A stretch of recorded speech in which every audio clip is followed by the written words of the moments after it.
రామ్ కుమార్ గారు వాళ్ళు కూడా మనకి సహాయం అంటే మనం ఒక మెమరాండమ్ ఆఫ్ అండర్స్టాండింగ్ పెట్టుకున్నాం. అదేంటనేది ఇప్పుడు చెప్తాను. ఇక మూడో హాస్పిటల్ అండి, కూకట్పల్లి బస్ స్టాండ్ దగ్గర కింద రాయల్ ఎన్ఫీల్డ్ షోరూమ్ ఉంటుంది.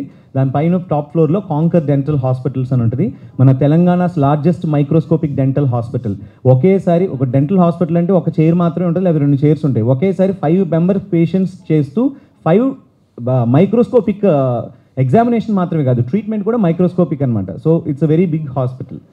ఈ 3 హాస్పిటల్స్ మనతో మనం చేసుకున్న వారితో ఒప్పందం ఏంటి అంటే, మన 670 మంది ఆర్టిస్టులు మరియు +3, ఇప్పుడు కళ్యాణ్ మాధవి గారు ఉన్నారు అంటే +3 వాళ్ళ ఫ్యామిలీ మెంబర్స్లో ఎవరైనా 3 మెంబర్స్ మనం పేరు నమోదు చేసుకోవాలి. ఒక కార్డు ఇస్తారు, ఒక ఐడి కార్డు లాంటిది. ఆ ఐడి కార్డు ఉన్నవారికి ఇప్పటి నుంచి నెక్స్ట్ 4 ఇయర్స్ వరకు, 4 సంవత్సరాల వరకు ఈ హాస్పిటల్స్లో కన్సల్టేషన్, ఓపీడీ టెస్ట్లు, ఎక్స్రేలు లాంటి టెస్ట్లు అన్నీ ఉంటాయి కదండి, వీటన్నిటి మీద ఫ్లాట్ 50% డిస్కౌంట్ వస్తుంది ఈ హాస్పిటల్స్లో.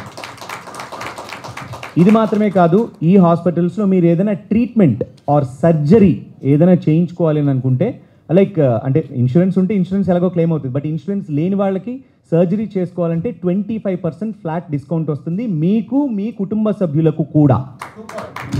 ఓకే, సో నెక్స్ట్ తదుపరి మేము ఏ డాక్టర్ దగ్గరికి వెళ్ళినా ఫస్ట్ రాసేసి ఈ టెస్ట్ చేయించుకుంటే ఆ టెస్ట్ చేయించుకుంటే అని అంటారు. మనకు యాక్చువల్ అవసరమైంది ఒక టెస్ట్ అయినా 4-5 టెస్టులు చేయించుకోవాలి. ఇప్పుడు మనకు భయం చుట్టుకుంటుంది, అబ్బో ఈ టెస్టులు చేయించుకోవాలి, మరి ఇంత ఖర్చు అయిపోతుంది. మీ అందరికీ తెలిసిందే, బ్లడ్ టెస్టులు కానీ లేకపోతే ఏదైనా ఎంఆర్ఐ చేయించుకోవాలంటే వేలు ఖర్చు అవుతున్నాయి. బట్ వాటి గురించి కూడా వర్మ గారు మేము అందరూ ఇంకా నెక్స్ట్ జనరల్ బాడీ మీటింగ్ కల్లా ఏదైనా ఒక డయాగ్నోస్టిక్ సెంటర్ లైక్ విజయ డయాగ్నోస్టిక్ సెంటర్ లాంటి పెద్ద డయాగ్నోస్టిక్ సెంటర్స్తో మాట్లాడడానికి మేము ప్రయత్నిస్తున్నాం. అది కూడా వస్తే చాలా బెనిఫిట్ మన ఆర్టిస్టులందరికీ కూడాను. సో ఇది హెల్త్ గురించి, ఇదండి హెల్త్ అండ్ వెల్నెస్ గురించి. అలాగే బెనిఫిట్ ఫండ్ గురించి చెప్పాము. ఇకపోతే పేమెంట్స్ ఎవ్రీ మంత్ ఏ డేట్ కల్లా మనకి ప్రొడ్యూసర్స్ దగ్గర నుంచి పేమెంట్స్ రావాలి అనే దాని గురించి మాట్లాడడానికి మన జాయింట్ సెక్రటరీ గారు సాహితి గారు మాట్లాడతారు. ఆ పాయింట్ మీకు వివరిస్తారు. Sahiti, first of all, I would like to thank each and every person who stood behind me for this success. This is not a success. Idi nenu oka success la feel avatledu. It's a completely a responsibility. I would definitely take this. So now first point, can you please give the paper? మేమందరం కూడా సీరియల్స్లో work చేస్తున్నాం. ఇక్కడ చాలామంది happening ఆర్టిస్టులు అందరూ కూడా వచ్చి ఉంటే మేము చెప్పిన దానికి వాళ్ళు యాక్సెప్టెన్స్ ఇచ్చుంటే బాగుండేది. స్టిల్ మీ పెద్దవాళ్ళందరూ ఉన్నారు కాబట్టి ఆలోచిస్తారని అనుకుంటున్నాము. 5th నుంచి 10th వరకు ఖచ్చితంగా పేమెంట్స్ పడాలి అని ఒక అమెండ్మెంట్ తీసుకురావాలనుకుంటున్నాము. 10th కనుక రాకపోతే 11th నుంచి అందరూ డబ్బింగ్స్ ఆపేయాలి. దీనికి అందరూ సహకరించాలి అనేది మా ఒపీనియన్. ఇది మీ అందరూ ఓకేనా కాదా అని చెప్పాలి. అయితే ఈ పాయింట్లో ఒక చిన్న అబ్లిగేషన్ ఉంది. ఏంటంటే హీరో హీరోయిన్స్ ఒక చిన్న ఎపిసోడ్ అండి, ఒక చిన్న సీను మీరు చెప్పేస్తే ఎపిసోడ్ వెళ్ళిపోతుంది అని పర్సనల్గా లాబింగ్ చేయడం మొదలెడతారు. ఇలా పర్సనల్గా మనం కనుక టెంప్ట్ అవ్వడం మొదలెడితే మిగతా వాళ్ళందరికీ పేమెంట్స్ ఆగిపోతాయి. సో ఈ విషయంలో అందరం యునైటెడ్గా ఉందామా లేదా అనేది సభ్యులందరం కలిసి తీసుకోవాల్సిన డెసిషన్. మేమందరం స్టార్ట్ చేస్తుందే ఈ పాయింట్ అందరి కోసము. సో అందరూ యునైటెడ్గా ఉండాలి అనేది ఒక చిన్న రిక్వెస్ట్. నెక్స్ట్ వచ్చేసి బెనివలెంట్ ఫండ్ సార్ చెప్పేశారు. ఇంకొకటి 70 సీరియల్స్ అనేవి నడుస్తున్నాయి. దీనికి సీరియల్ కోఆర్డినేటర్స్ అని చెప్పి, కోఆర్డినేటర్స్ అంటే బయట నుంచి ఎవరూ రారు, ఆ సీరియల్లో చెప్పేవాళ్ళే కొంచెం ఇనిషియేట్ చేసి వాలంటీర్గా ముందుకొచ్చి మేము ఈ 3 సీరియల్స్ని ఫర్ ఎగ్జాంపుల్ ఈ తెలుగులో ఒక 10 సీరియల్స్ ఉన్నాయి అనుకోండి, దాంట్లో రిపీటెడ్గా చెప్తున్న ఆర్టిస్ట్ ఎవరన్నా ఉంటే ఐ టేక్ దిస్ ఇనిషియేషన్ అని చెప్పి ఒక 3 సీరియల్స్ని వాళ్ళు టేకప్ చేసి 5th నుంచి 10th వరకు పడుతున్నాయా లేదా అమౌంట్స్ అనేది మన యూనియన్కి చిన్న అకౌంటబిలిటీ అనేది మెయింటైన్ చేద్దాం అనుకుంటున్నాము. అంటే ప్రతి ఒక్కరు డైరెక్ట్గా పేమెంట్ రావట్లేదు సార్ అని వర్మ గారికి ఫోన్ చేయడం, లేదంటే గౌతమ్ గారికి చేయడం ఇలా కాకుండా సీరియల్ కోఆర్డినేటర్ అంటే మనకే ఇట్స్ సర్వీస్. ఇది మనం ఏమి జీతాలు గట్రా ఇవ్వట్లేదు.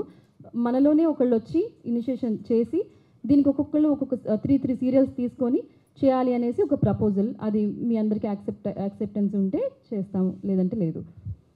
అది ఈ పాయింట్ అర్థమైందండి అందరికీ? ఓకే.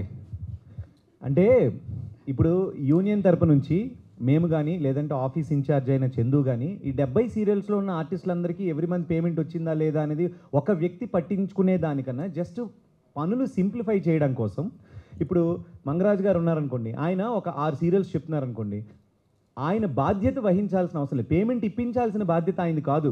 ఏమయ్యా వచ్చిందా అని అడుగుతాం కదా అక్కడ, అక్కడ వంటలు వచ్చినాయా, రైస్ పెట్టిందా అంటే వచ్చింది అని చెప్పడానికి ఒకరు కావాలి కదా, జస్ట్ చూసుకునే దానికోసం. అలాగా ఒక్క మనిషి 3 సీరియల్స్ మ్యాక్సిమం 2 సీరియల్స్ అయినా తీసుకోవచ్చు బాధ్యత ఎవరైనా తీసుకొని. ఇప్పుడు మంగరాజు గారు ఉన్నారనుకోండి, ఎగ్జాంపుల్ సార్ చెప్తున్నాను.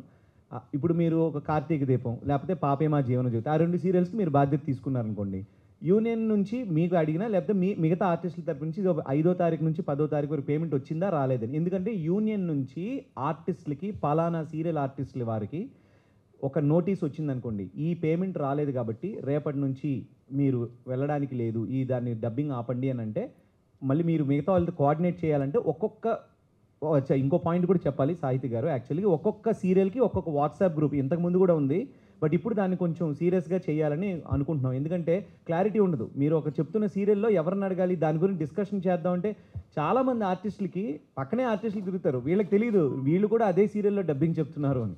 సో అట్లీస్ట్ ఒక్కొక్క గ్రూప్ ఉంటే ఒక్కొక్క సీరియల్కి ఒక్కొక్క వాట్సాప్ గ్రూపు, ఆ సీరియల్లో చెప్తున్న వాళ్ళు మాత్రమే ఆ వాట్సాప్ గ్రూప్లో ఉంటారు. వాళ్ళకు ఒకరు డిస్కషన్ చేయడానికి ఆ వాట్సాప్ గ్రూప్ ఉపయోగపడుతుంది.